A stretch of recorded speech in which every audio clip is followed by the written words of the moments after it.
Hello, everybody, and welcome to Confident Compounding with Corey Kramer. Today, I'm going to make a quick video talking about Keurig Dr Pepper stock, ticker KDP. Had a couple requests to review this one.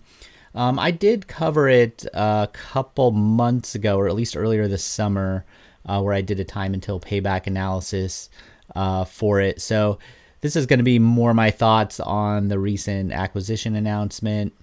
And I think I went and looked at the old video, and I think that buy price still stands if somebody's still interested in buying the stock.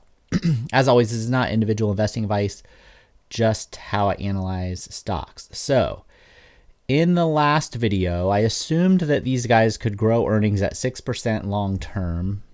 If we kind of need to look at this post merger here and also post tax cuts. So basically from 2019 on is what should interest us the most here, or is the most comparable, rather than going back much farther than that.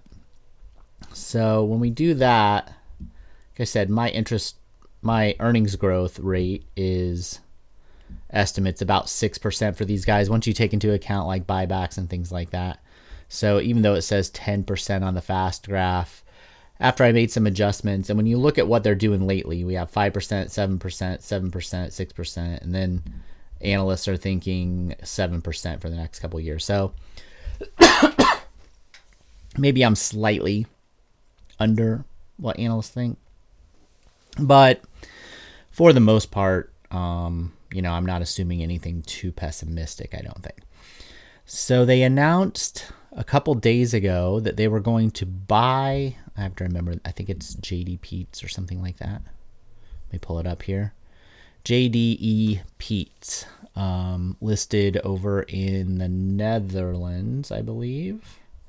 Yeah, coffee company. So even on the native exchange, this is all the data public data I'm getting going back to 2021. So I don't know how long the company's actually been around, but in terms of public earnings data, measured from 2021 through now, they don't really have much earnings growth. Okay. So kind of stagnant.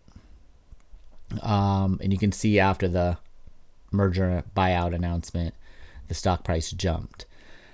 So the plan here, it sounds like, is to, and this deal I heard was for 18 billion. It's right at 15. So that's probably about right. So Keurig Dr Pepper is going to buy JDE Peet for about 18 billion. Now currently the market cap is about 39 billion here. So that's almost 50% of the current market cap. So a significant acquisition. Now my rule of thumb is I don't want companies that are buying other companies, especially if they're like mature like this, for more than like 20% of the market cap. So that would be more like if this is over, like bigger than like 8 billion, we'll say, or 9 billion. So this definitely exceeds that by like double. And my rule is if that happens, then I avoid buying the stock for the next 3 or 4 years usually. Because the thing is, usually if things are going really well, there's not really much of an incentive to merge or to pay up for your competition. What I've found is usually it's when management sees earnings growth is slowing or challenging or anything's about to look bad, then the idea is to go out and do some M&A so you can mix things up a little bit. So it's easier, it's harder for the public to kind of see what's really going on kind of under the hood type of a thing. That said, I don't really see anything that jumped out at me as really bad that was going on at Keurig Dr Pepper compared to like usually kind of what I see. And maybe they're just being a little bit proactive on this. And maybe this is just too boring. I mean, this is basically like a utility company that sells soft drinks and coffee in terms of what it's growing at, which is not bad if you don't pay too much for it.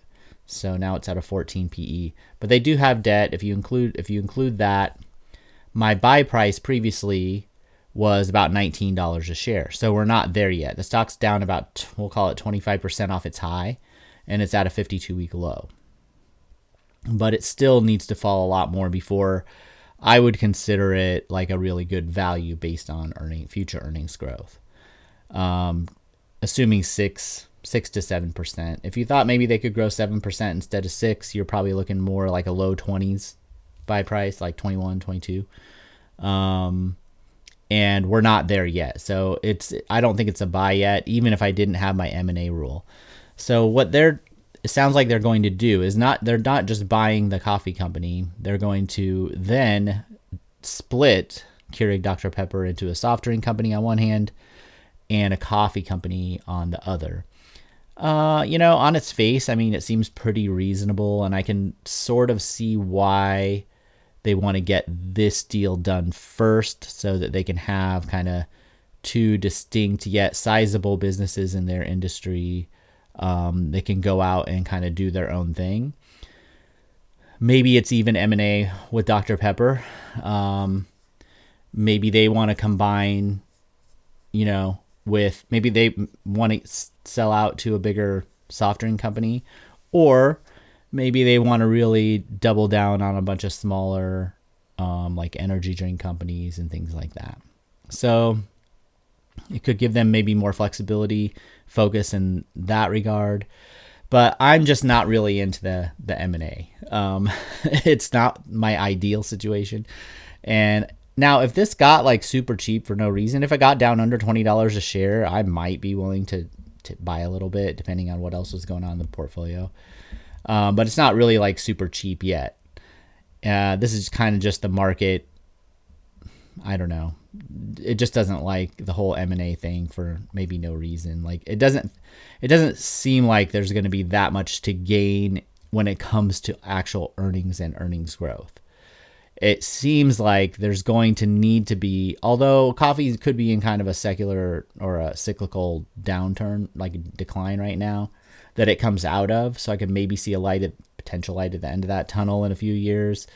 Soft drinks are, I don't know, they're pretty stagnant. I mean, Pepsi, Coke, Dr. Pepper, they're kind of just doing the same thing they've done for the past like 15 years, which isn't really much. So, it's not too exciting, but if it got super cheap, then I'd never say never. I might pick up a few shares.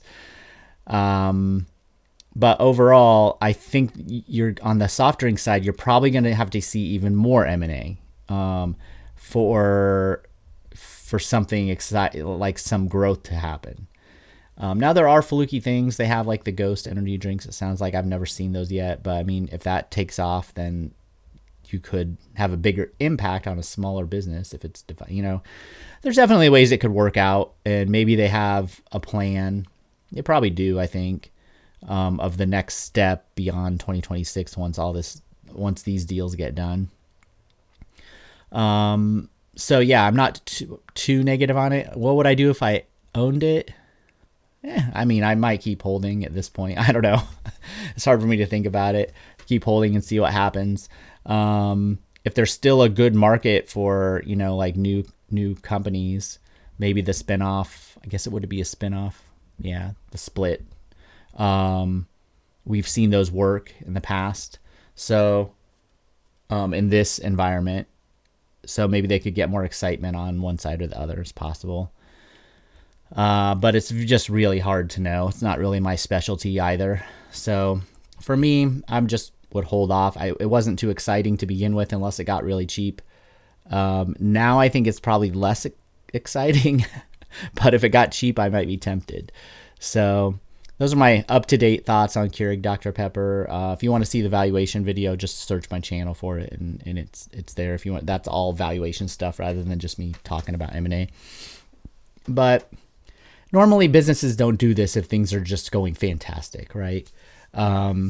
It's when they feel like they need to do something to improve everything or to improve the stock price or whatever, and so just generally my bias is to be cautious and avoid when big stuff like this is happening.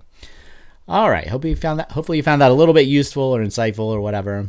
If you did, hit the like and subscribe button. I have a ton of actual valuation videos on the channel, so check those out.